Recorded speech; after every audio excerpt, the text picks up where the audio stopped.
চলে আসলাম নতুন একটি রেসিপি নিয়ে। আসসালামু আলাইকুম, কেমন আছেন সবাই? কাঁচা পাকা টমেটো দিয়ে ছোটো মাছের চচ্চড়ি করব। তো আমি এখানে সব কিছু রেডি করে নিয়েছি। এখানে এই তরকারি রান্না করতে যা লাগবে। তো এখানে কাঁচা টমেটো, পেঁয়াজ কলি কুচি করে কেটে নিয়েছি, কাঁচামরিচ, পেঁয়াজ, পাকা টমেটো কেটে নিয়েছি, পেঁয়াজ রসুনের পেস্ট, এখানে গুঁড়ো আছে ধনিয়ার গুঁড়া, মরিচ গুঁড়া, হলুদ গুঁড়া আর রাঁধুনি গুঁড়া। আর এই তো ছোটো মাছ। তো এই মাছগুলো খুবই টাটকা ছিল, তো ফ্রোজেন করা ছিল মাছটা। সেজন্য ফ্রোজেন করে রাখলে মাছের সাইজটা অন্যরকম হয়ে যায়।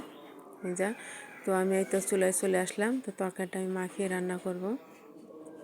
তো এখানে আমি পেঁয়াজ, কাঁচামরিচ আর পেঁয়াজ কলি নিয়ে নিলাম। প্রথমে এখন আমি সেই মশলাগুলো দিয়ে দেবো।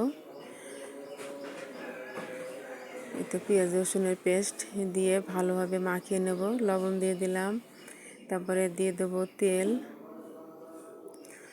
সয়াবিন তেল এবং সরিষার তেল। দুই রকমের তেল দিয়েই আমি তরকারিটা রান্না করব। তো সুন্দর করে মাখিয়ে নিলাম। তারপরে তো দিয়ে দিচ্ছি প্রথমে কাঁচা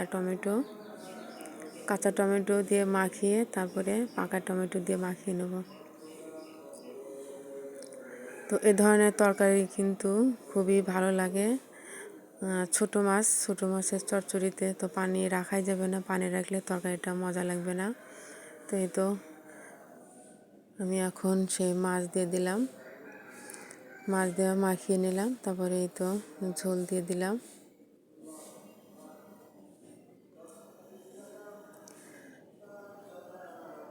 তো এরকম তরকারি আপনারা কে কে পছন্দ করেন বলবেন।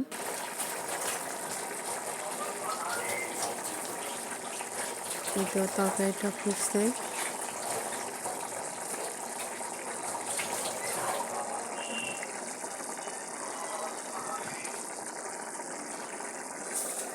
তরকারি কিন্তু অনেক মজা লাগে। তো তরকারিটা মনে করেছিলাম যে কাঁচা টমেটো দিলাম একটু টক লাগবে, ভালো লাগবে, কিন্তু দেখি এই এতটুকু টক হয় নাই।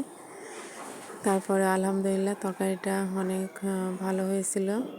পাকা টমেটো কম্বিনেশনে তরকারিটা, পাকা কাঁচা টমেটো দিয়ে।